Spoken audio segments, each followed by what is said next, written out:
Revenez à l'Éternel, votre Dieu, car il est compatissant et miséricordieux, nous dit le prophète Joël en son chapitre 2, le verset 13b.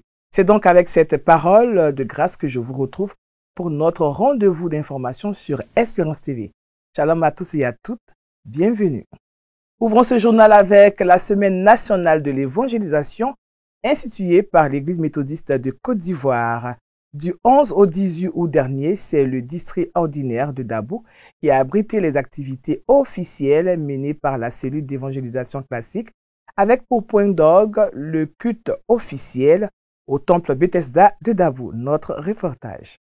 Allez dans les carrefours, allez dans les coins de rue, allez au marché, allez partout où vous pouvez partir. Et tout ce que vous allez trouver, dites-leur de venir manger.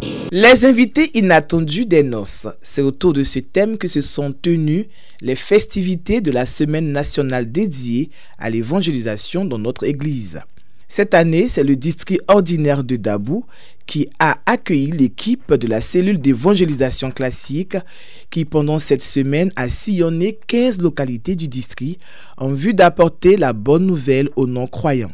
Au cours du culte officiel tenu au temple Bethesda de Dabou, la première responsable, la révérende pasteur Béké Béatrice, a dressé le bilan de cette campagne d'évangélisation. 15 localités ont été sélectionnées à Dabou. Ainsi donc, les personnes rencontrées du lundi au mercredi, 1652 personnes ont écouté l'évangile. 386 personnes ont donné leur vie à Jésus. Des personnes converties sans église, il y en a eu 91 personnes. Dans son message, la révérende pasteur Béké Béatrice a exhorté le peuple de Dieu à leur emboîter le pas pour poursuivre l'œuvre de l'évangélisation pour qu'il y ait de la joie dans le ciel. Une action qui s'inscrit dans la vision de l'Église cette année. Le représentant du bishop a donc saisi l'occasion pour traduire les encouragements du premier responsable de l'Église méthodiste de Côte d'Ivoire.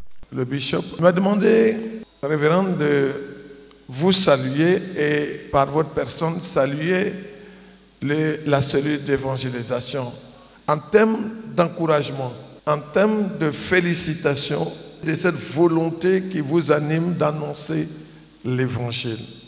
C'est avec beaucoup de joie et d'engagement que le district de Dabou a accueilli cette semaine d'évangélisation et promet de continuer dans cette lancée. L'engagement que je veux prendre, c'est que toutes ces personnes qui ont été agréées au Seigneur pendant toute cette semaine, nous allons prendre les dispositions pour les accueillir et voir les dispositions à prendre par rapport à leur suivi et leur entretien, surtout dans le Seigneur. Après cette semaine, le cap est mis sur le camp Merci, méthodiste pour l'évangélisation et la restauration de la Côte d'Ivoire, organisé par la cellule d'évangélisation classique du 25 au 31 août 2024 à la Cité Crème à Aboubakro. À l'instar de la cellule d'évangélisation classique, le département Réveil Évangélisation et Mission de la communauté Horeb de Yopougontois-Rouge a organisé lui aussi plusieurs activités dans le cadre de la semaine d'évangélisation.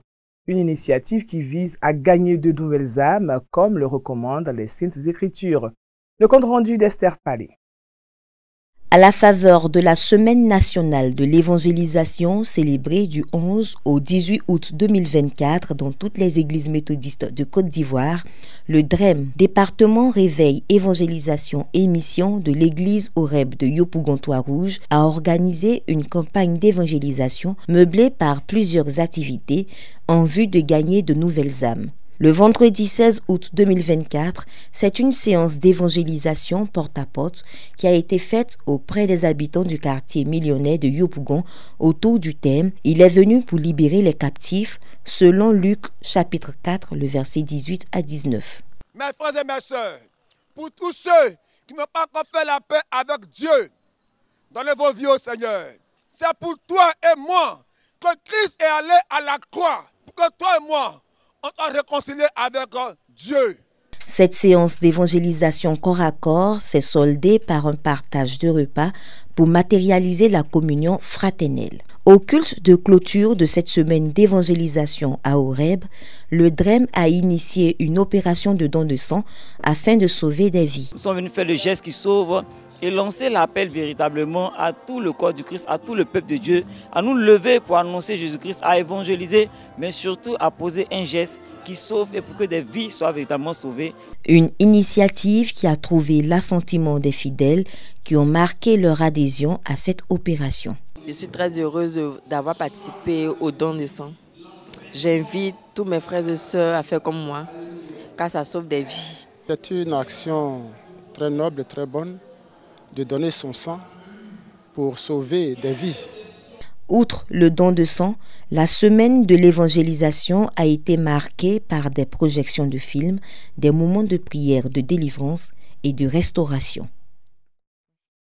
Toujours dans le cadre de la semaine de l'évangélisation, la structure internationale Faith Praise est à l'initiative d'un partenariat entre la chorale liturgique du Jourdain de Marcory et la chorale méthodiste Aloté Papoué du Ghana en vue de développer des relations facilitant la promotion de l'évangélisation. La signature de ce partenariat a eu lieu au cours du culte du dimanche 18 août 2024 au temple Jourdain de Marcory. Guy Aloka y était, son reportage.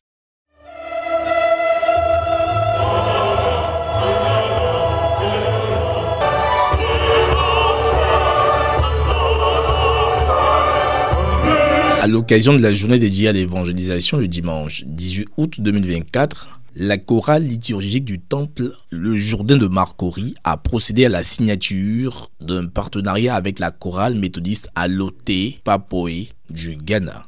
Un partenariat qui vise à faciliter et développer les activités d'évangélisation par la louange, mais aussi établir des relations d'affaires, des relations culturelles et linguistiques entre ces deux communautés. Je voudrais mentionner que l'acte qui a été posé ce jour renforce nos liens, renforce ce qui a été initié depuis l'année dernière et nous pensons que cela va demeurer afin que réellement les deux partenaires que nous sommes, nous puissions demeurer dans la foi et dans la mission que Dieu nous a accordée. Je veux rendre grâce et gloire à Dieu pour ce moment d'échange, pour ce moment de partenariat qu'il a permis entre la chorale Aloté Papoué du Ghana et nous. Merci infiniment à Faith Praise Vision qui a établi ce lien. Cette convention d'échange est l'œuvre de la structure internationale Faith Praise Vision à travers son programme annuel d'évangélisation par la louange dénommé Jesus for Africa. Pour la 6e édition de cette initiative, Faith Praise a mené des actions d'évangélisation à Abidjan et à l'intérieur du pays. Offrir Jésus-Christ à toute l'Afrique à travers des cantiques dans les rues, dans les espaces publics et partout où besoin est nécessaire. Nous avons besoin aujourd'hui d'offrir Jésus-Christ à tout le monde. Autre pan de cette célébration, c'est la distinction de la chorale haute d'Aloté Papoué, venue du Ghana. Elle a reçu des présents en signe de reconnaissance pour son implication dans l'œuvre d'évangélisation. Créée en 2018, la structure Faith Praise Vision regroupe 16 chorales sous-régionales, dont une chorale béninoise et une chorale ghanéenne. Elle ambitionne fédérer toutes les chorales pour l'expansion de l'évangélisation par la louange. Et puis le rideau est tombé sur le camp Modane 2024. Cette activité phare du mouvement national du réveil de l'Église méthodiste de Côte d'Ivoire avait pris ses quartiers cette année au camp de prière Bethesda d'Assié-Koumassi dans le district de Bongouanou. Bénissez l'Éternel, tel a été le thème central de cette édition 2024 qui s'est déroulée du 12 au 18 août. Maxime Zobo. Pour continuer l'édification du peuple de Dieu, le livre de Ruth a été étudié au cours du camp Modane, édition 2024, la 20e du genre. Cet enseignement a été porté par plusieurs orateurs, au nombre desquels Le prophète Arnaud Benoît, fondateur du camp de prière Bethesda d'Assié-Koumassi, lieu qui a abrité Modane 2024, le prédicateur Abi Paul, président du mouvement national de réveil. Ceux-ci ont été soutenus dans cette édification des fidèles par les serviteurs de Dieu que sont Sodé Frédéric, Bosson Mida, pour ne citer que ces porteurs de la parole. Cette année, la vision était vraiment d'atteindre chaque campeur dans sa vie spirituelle, dans son travail, dans son environnement. Lui donner la possibilité d'expérimenter la puissance, la délivrance, la restauration et la gloire de Dieu. Et véritablement, on repart avec la joie parce que nous croyons que nous avons abordé les problèmes des uns et des autres. Des ateliers de travail pour favoriser la croissance spirituelle des participants ont été au programme de cette 20e édition du camp Modane. Le Seigneur a inspiré 7 ateliers et nous avons 13 groupes. Dans le premier atelier, justement, nous avons parlé de toutes les personnes qui vont à l'église mais qui ne connaissent pas Jésus en réalité. Ou celles qui sont venues au camp et qui veulent accepter Jésus comme Seigneur et Sauveur. L'atelier B, c'est les enfants. Nous avons constaté qu'il y a beaucoup d'enfants qui viennent au camp. Et ces enfants ont des problèmes avec leurs parents. Des enfants qui aujourd'hui sont dans l'alcool, sont dans la drogue. Mais c'est une déchéance. Nous avons un autre atelier qui parle de quoi? Qui parle de tous les problèmes matrimoniaux. C'est vrai que nous sommes dans les églises, mais il faut que les uns et les autres viennent apprendre. Pour les participants à ce rassemblement d'élévation spirituelle, ce fut une expérience enrichissante. Vraiment, nous avons été enseignés, édifiés, restaurés. Les enseignements ont été très extraordinaires. Ne ratez pas le camp Modane, parce qu'à Modane, l'impossible devient possible avec Jésus. On ressent la main de Dieu dans notre foyer. En venant, on avait des enfants malades. Hier encore, on nous a annoncé des cas de maladie. Mais par la grâce de Dieu, tout à l'heure, on vient de me rassurer qu'à la maison est en sécurité, la maison est en paix. Toute la famille se porte bien. À Modane, c'est des résurrections, c'est des délivrances, c'est la victoire assurée, c'est la transformation. Nous sommes heureux parce que depuis mardi, le Seigneur est en train de faire assez de merveilles. Nous sommes venus avec des sujets. Tous nos sujets sont exaucés. Nous, c'est notre première participation. Modane, c'est véritablement le camp que nous attendions pour le réveil de l'église de San Pedro et de l'église de Côte d'Ivoire en général. Plus de 500 chrétiens issus de différentes confessions religieuses, venus également de différentes contrées du pays, ont participé au camp Modane édition 2024. Et de par l'engouement que crée ce camp chaque année auprès des fidèles qui ont à cœur l'intercession, Modane est devenu aujourd'hui une fierté de l'église méthodiste de Côte d'Ivoire. «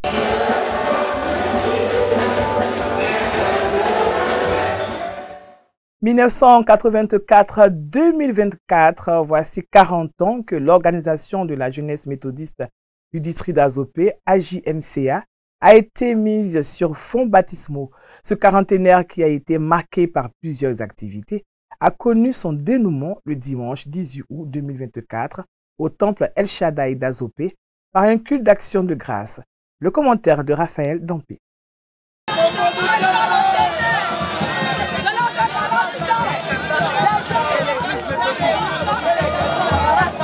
Avant le culte d'action de grâce, l'organisation de la jeunesse méthodiste du district d'Azopé a voulu qu'au-delà de sa sphère d'influence régionale, beaucoup soient gagnés à Christ. C'est tout le sens de la procession initiée dans les rues d'Azopé le dimanche 18 août 2024.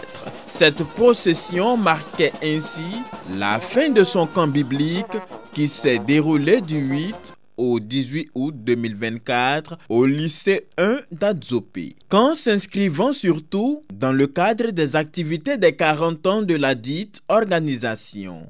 En 1984, précisément en février, les pasteurs qui étaient en charge de l'ancien circuit d'Akoupé, Jacques Allo, Abraham Mandan, ont décidé de la fusion de toutes les jeunesses des églises locales des différents secteurs qui composaient le circuit d'Azopé en une fédération. En août 1984, ont eu lieu les premières assises de cette jeunesse, je dirais cosmopolite, parce que regroupant tous les villages de l'ancien grand département administratif d'Azopé. Et avec le comité d'évangélisation, mis en place depuis sa création en 1984, du chemin a été fait. Et le mouvement a fourni de nombreux serviteurs de Dieu au Seigneur. Quand nous commencions avec le très révérend Aïe Julien, il n'était que seul. Aujourd'hui, ils sont des dizaines et c'est là notre fierté. Nous bénissons le Seigneur pour la graine qui a été semée et qui a pris de l'envergure. La JMCA a formé beaucoup de jeunes et la plupart même des jeunes du district d'Adzopé. Les jeunes dévoués ont permis quand même d'ouvrir au niveau de chaque village, chaque ville, chaque commune, créer des églises et ont développé aussi les autres églises des autres villages du circuit d'Adzopé.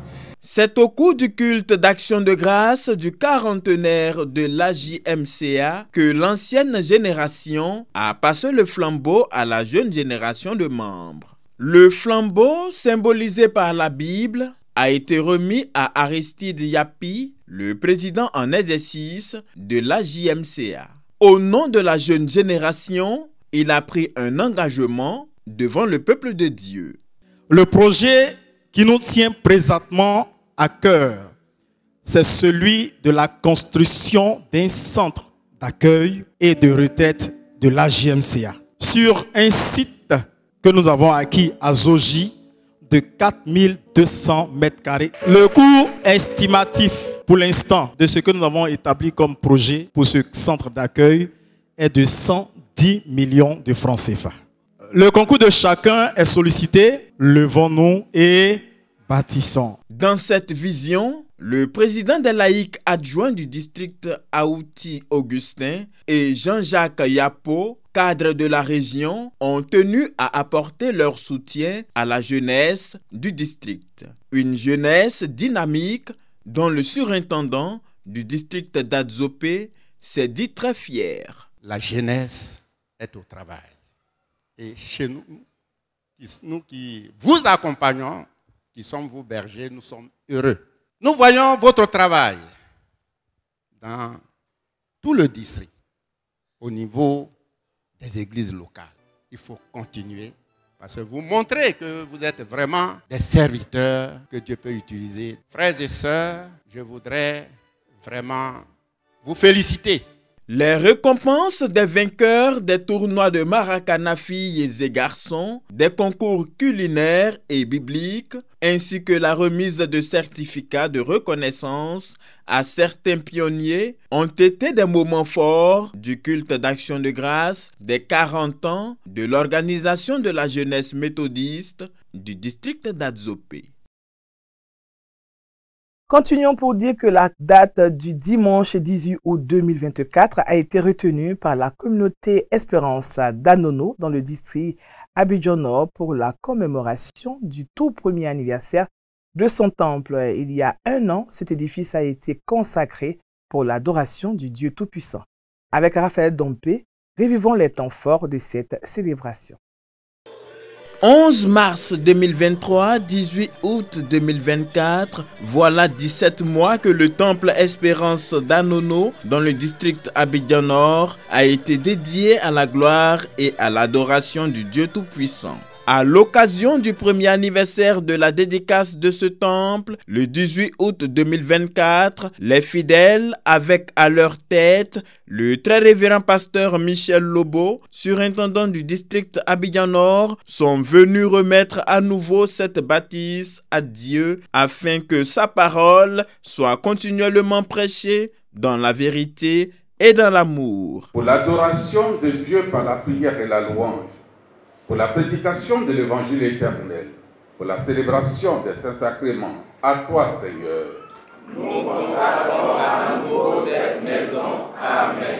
L'histoire de la communauté remonte au mois d'août 2023 par une campagne d'évangélisation, ce qui donna lieu à la création de l'église méthodiste d'Anono. Que de souvenirs pour le peuple de Dieu. À la faveur de cet anniversaire, les bâtisseurs et pionniers de la communauté ont été honorés pour leur contribution significative à l'œuvre du Seigneur. Nous avons travaillé à l'affermissement, à l'installation des structures, à la formation des ouvriers, précisément à la formation des prédicateurs. Le plan qui nous a été donné, c'était à 3 niveaux. mais nous sommes restés au rez-de-chaussée. Les prochaines échéances, c'est de mettre le bâtiment à des niveaux. L'officiant, le très révérend pasteur Félix Beyi, actuel surintendant du district de San Pedro, a donné le message du jour. Il s'est appuyé sur le texte de Matthieu chapitre 22, versets 1 à 14. Le moment est venu d'annoncer l'évangile. Parce que le nombre que nous voyons doit progresser. Et plusieurs personnes doivent recevoir l'évangile ici à Anono et dans tous les quartiers de ce district. Quatrième pasteur en charge de la communauté Espérance, le très révérend pasteur Isaac Bogro s'est réjoui des réalisations faites par ses prédécesseurs. Reste à relever le défi de bâtir un lieu de culte pour l'école du dimanche locale. Les prédécesseurs ont travaillé et moi, je suis rentré à la suite dans leur travail. Je me sens obligé de suivre le travail qu'ils ont fait parce qu'ils ont posé les bases. Il faut que je sois dans leur vision. Le surintendant Michel Lobo, après avoir félicité les fidèles, a invité la jeune génération à suivre l'exemple de leurs aînés dans la foi. Espérance d'Anono, temple de la joie et de la foi, compte plus de 250 fidèles repartis dans 4 classes méthodistes, à savoir Béthanie, Béatitude, Jéhovah Jireh et Israël. En actualité nationale, la coopération entre la Côte d'Ivoire et le Canada se renforce avec un protocole d'entente. Les ministres des Affaires étrangères de ces deux pays ont signé un partenariat pour le cofinancement de plusieurs infrastructures en terre ivoirienne. Regardez. La Côte d'Ivoire et le Canada célèbrent aujourd'hui 62 ans de coopération fructueuse et dynamique. Ce partenariat, qui s'est renforcé au fil des décennies, trouve une nouvelle impulsion dans la signature d'un protocole d'entente cadre entre la coopération commerciale canadienne et l'État ivoirien. Dans le cadre de cette visite officielle, mon objectif était de travailler à ce qu'on puisse approfondir cette relation entre le Canada et la Côte d'Ivoire. Relation basée sur une sincérité. Et quoi de mieux que cette entente que nous allons signer aujourd'hui ensemble, qui est essentiellement de développer davantage les opportunités entre nos entrepreneurs, entre nos leaders économiques de nos deux pays. Et vous pouvez compter sur le Canada en tant qu'ami de la Côte d'Ivoire, de la région et de l'Afrique. Cet accord qui marque une étape importante dans le renforcement des liens commerciaux entre nos deux pays témoigne de notre engagement constant en faveur du développement et d'une coopération fructueuse mutuellement bénéfique.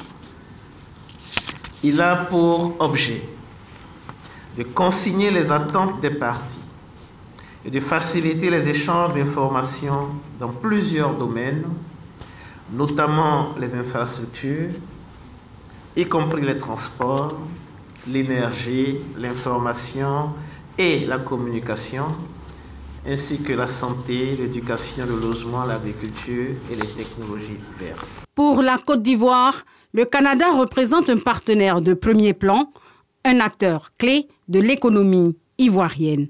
En 2020, les actifs dans le secteur minier s'élevaient à environ 400 milliards de francs CFA et en 2021, on note d'importants engagements financiers. La deuxième campagne de chimioprévention du paludisme saisonnier a été lancée à Dikodougou, dans le nord de la Côte d'Ivoire. Les enfants de 0 à 5 ans qui sont la cible de cette campagne recevront 4 comprimés à intervalle d'1 mois pour réduire le taux de mortalité infantile causé par cette maladie. C'est le fils de Dame Mama Sissé qui a eu l'honneur de recevoir les premières doses de la deuxième campagne de chimioprévention du paludisme saisonnier, un traitement contre le paludisme dont la phase pilote a été lancée en 2023 à Dikodougou et à Dabakala. Depuis que je donne ce médicament à mes enfants tombent de moins en moins malades. La deuxième campagne de chimioprévention ainsi lancée à Dikoudrou dans le Poro vise à réduire le taux de morbidité et de mortalité lié au paludisme chez les enfants de moins de 5 ans qui vont recevoir 4 comprimés à intervalle d'1 mois. Le premier comprimé blanc et le deuxième comprimé jaune sont les 2 comprimés qui sont donnés à la première prise du médicament. Et 24 heures après est donnée la deuxième dose du médicament. À la suite, le 3e jour, le 3e comprimé. Et l'enfant est protégé pour 28 jours. Le cycle est renouvelé chaque 28 jours. Après la prise de ce médicament, il y aura un 2e passage, ensuite le 3e passage, et enfin le 4e passage pour que véritablement l'enfant soit vraiment à l'abri du paludisme. Cette campagne de chimioprévention s'inscrit dans le projet Stop Djekwadjo, une initiative du ministère en charge de la Santé avec l'appui de l'Agence américaine pour le développement international USAID, en vue d'améliorer les indicateurs. La première campagne de chimioprévention du paludisme saisonnier a permis de réduire respectivement de 54 à 74% l'incidence du paludisme chez les enfants de moins de 5 ans dans les districts sanitaires de Dikodougou et de Dabakala. La première campagne de chimioprévention du paludisme saisonnier dans le district sanitaire de Dikodougou et Dabakala a permis à 38 766 enfants de recevoir leur dose contre le paludisme. Hors de nos frontières, le Sénégal a réussi un exploit en plaçant son premier satellite en orbite. Le pays devient ainsi la 12e nation du continent à lancer son satellite dans l'espace. Le Sénégal a placé avec succès son premier satellite en orbite, a annoncé le président Bassirou Diomaye Faye, jugeant que ce lancement marque un pas majeur vers la souveraineté technologique du pays. Nommé Gainsat 1A, ce satellite a décollé depuis la base de lancement de Vandenberg en Californie, a indiqué le dirigeant sénégalais sur le réseau social X vendredi soir. Transporté par une fusée SpaceX Falcon 9, ce satellite fait partie d'une mission spatiale qui a permis d'envoyer depuis les États-Unis 115 autres petits satellites en orbite dans le cadre de la mission Transporter 11. Gainsat 1A a été construit par le Sénégal en collaboration avec le Centre spatial universitaire de Montpellier. Le nanosatellite est conçu pour surveiller le territoire sénégalais et collecter des informations pour les services économiques et environnementaux du pays. Selon l'Union africaine, le Sénégal est devenu la 12e nation du continent à lancer son satellite dans l'espace. Et puis, du côté des États-Unis, le président américain Joe Biden a passé le témoin à Kamala Harris, qui devra désormais gérer la continuité de l'administration en prenant les rênes du Parti démocrate. Dans un discours plein d'émotions, le président américain Joe Biden a marqué un tournant lors de la convention démocrate lundi, en passant le flambeau à Kamala Harris pour la présidentielle de 2024. Joe Biden, 46e président des États-Unis, avait été contraint de se retirer en juillet dans la foulée de son débat désastreux face au candidat républicain Donald Trump. Être votre président a été l'honneur de ma vie. J'aime mon travail, mais j'aime encore plus mon pays.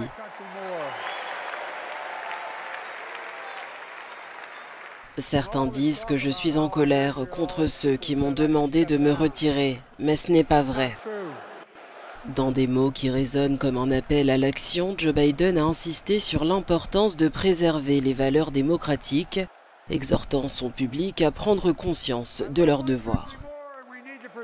Nous devons préserver notre démocratie en 2024. Nous avons besoin de vous pour voter. Nous avons besoin de vous pour conserver le Sénat, reconquérir la Chambre des représentants. Et surtout, nous avons besoin de vous pour battre Donald Trump et élire Kamala, ainsi que Tim, son colistier, président et vice-président des États-Unis d'Amérique.